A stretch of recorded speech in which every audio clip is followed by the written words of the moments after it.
இந்த மழை காலம் வந்தாலே நமக்கு இதே தான் பிரச்சனை.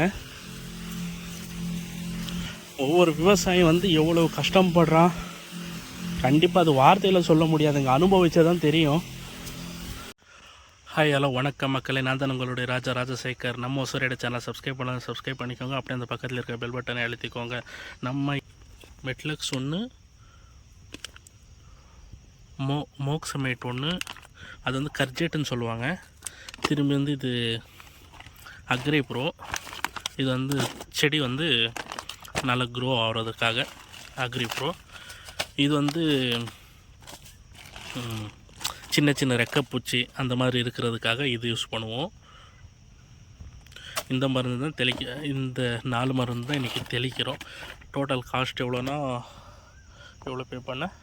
1500 rupees பே பண்ணேன்.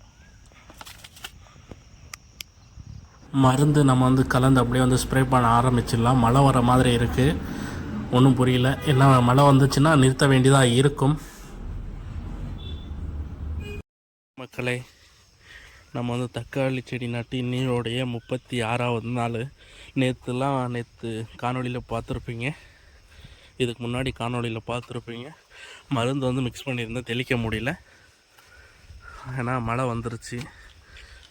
ரொம்ப தெளிக்க வேண்டியதை பாருங்கள், முழுசாக இது வரைக்கும் ஏறிடுச்சிங்க.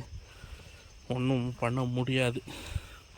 நேற்றுலாம் மழை, எங்கே நான் மருந்து தெளிக்கிறது? எல்லாமே ரோகம் பாருங்கள் எவ்வளோ ஸ்ப்ரெட் ஆகிருக்குன்னு சொல்லிட்டு. இதே தான் பிரச்சனை. இதில் ஒரே நாளில் வந்து அந்த ரோகம் வந்து ரொம்ப சீக்கிரமாக பரவிடுங்க தக்காளியில். ஒரே நாள் போதுங்க. முந்தா நேற்று இருந்துச்சு, முந்தா நேற்று மருந்து தெளிக்கலான்னு பார்த்தா கொடி வந்து நடுவில் கொடி, நம்ம உள்ளே கூட போக முடியாது. அதுலேயும் இப்போ வந்து பாதி தான் கட்டியிருக்காங்க, இன்னும் பாதி அப்படி தான் மருந்து தெளிக்கணும். வேறு வழி இல்லை. நம்ம வந்து டிலே பண்ணோம்னா செடிக்கு வந்து ரொம்ப எஃபெக்ட் ஆகும். அதனால் சரி, ஏதோ கஷ்டப்பட்டாச்சு மருந்து தெளிச்சிருவோம். பாருங்கள், மேலேயே வந்துருச்சுங்க. மேலே வந்துருச்சுன்னா ரொம்ப பிரச்சனை ஆகும். செடிக்கு மேலேயே வந்துருச்சு.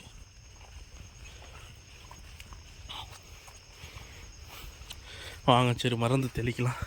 பாருங்கள், இந்த விட்டு கொடி கட்டிட்டுவாங்க. அது வந்து இந்த வட மாநிலத்து இந்திக்காரங்க வந்து அந்தளவுக்கு கட்டலை.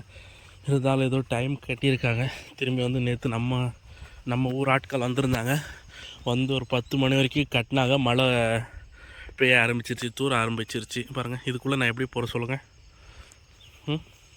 ஆனால் போய் தான் ஆகணும்,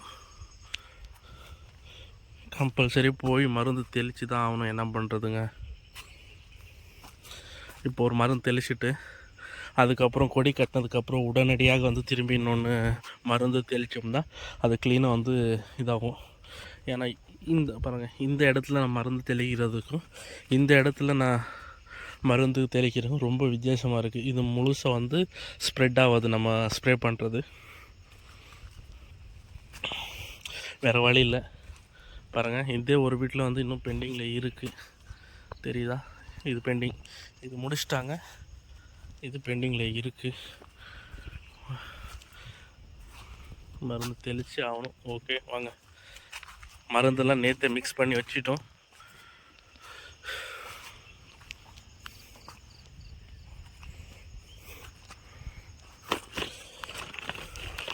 மருந்தெல்லாம் நேற்று மிக்ஸ் பண்ணது மூடி வச்சுட்டு போயிருந்தேன்.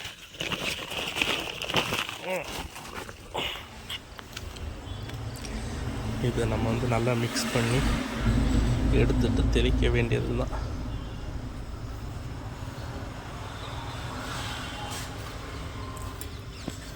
பாதி வந்து கொடி காட்டிருக்கிறது ஸ்ப்ரே பண்ண வந்து ஈஸியாக தான் இருக்குது. பாருங்கள், நான் வந்து இன்னும் பெரிய பம்ப் எடுக்கலை. நம்ம வந்து முதுகில் மாற்றோம் இல்லையா, அந்த மாதிரி சின்ன பம்பு தான் பயன்படுத்திகிட்டு இருக்கேன்.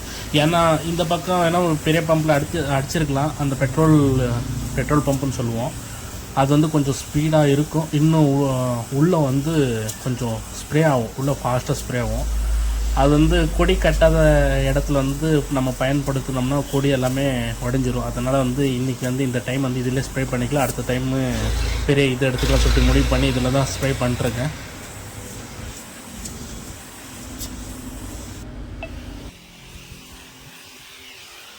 பாருங்கள் மருந்து எப்படி தெளிச்சிட்டு இருக்கான்னு சொல்லிட்டு உள்ளே கூட போக முடியல. ஒரு பாதி வந்து கொடி கட்டியிருந்தாங்க, ஓகே அது உள்ளே போக முடிஞ்சு.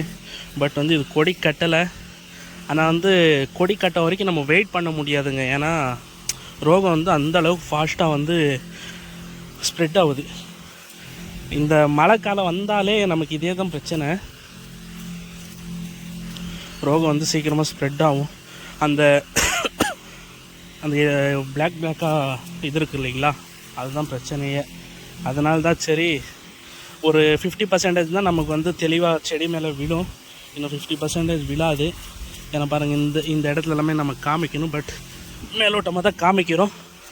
உள்ளே கூட போக முடியல, அந்தளவுக்கு வந்து இதாக இருக்குது. ஆனால் ரொம்ப முக்கியம் இன்றைக்கி மருந்து தெளிக்க வேண்டியது.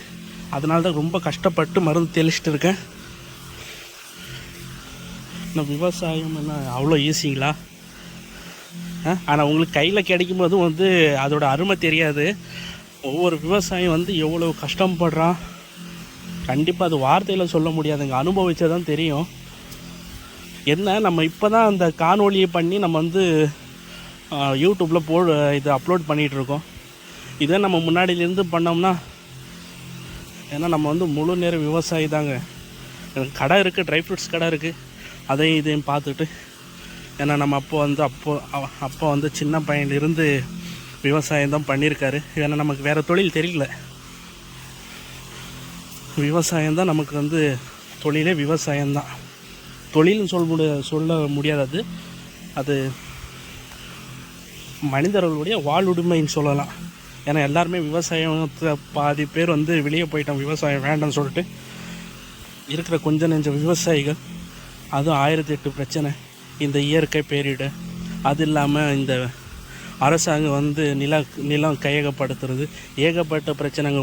ஒரு பிரச்சனை இருந்தால் பரவாயில்ல, ஒவ்வொரு நாளுக்கும் புதுசாக தினசாக பிரச்சனை வந்து ஸ்பேஸ் பண்ணிகிட்டே இருப்பாங்க. அதை மீறியும் இன்னும் விவசாயம் பண்ணுறாங்கன்னா அதை நீங்கள் தான் புரிஞ்சிக்கணும். ஓகே, ரொம்ப முடியல, மருந்து தெளிச்சிட்ருக்கேன். முடியலன்னா கூட மருந்து தெளித்து தான் ஆகணும். அடுத்த வீடியோலாம் சந்திக்கலாம்.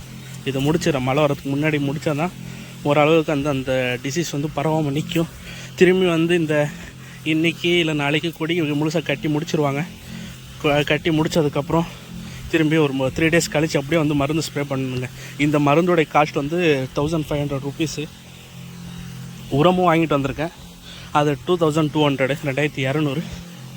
அது மருந்து விட்டோம்னா மழை பெய்யக்கூடாது இல்லையா, மருந்து இது உரம் விட்டோம்னா மழை பெய்யக்கூடாது.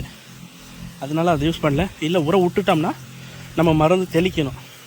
ஏன்னா இப்போ நம்ம வந்து முழுசாக வந்து தெளிக்கிற இது இல்லை. அதனால தான் சரி இப்போதைக்கு வேண்டாம், இன்னும் 3 days கழித்து நம்ம வந்து சொட்டு நீர் பாசனத்தில் உரம் விட்டுக்கலாம்னு சொல்லிட்டு அதை நிறுத்திட்டேன். இப்போ மருந்து மட்டும்தான் தெளிச்சிட்ருக்கேன். ஸ்பீடாகவும் வச்சுருக்காங்க, உள்ளே இறங்கி போட்டுன்னு சொல்லிட்டு ஸ்பீடாக வச்சுருக்கேன். சரி ஓகே, இந்த வீடியோத்தோடு முடிச்சுக்கிறேன். அடுத்த வீடியோலாம் சந்திக்கலாம்.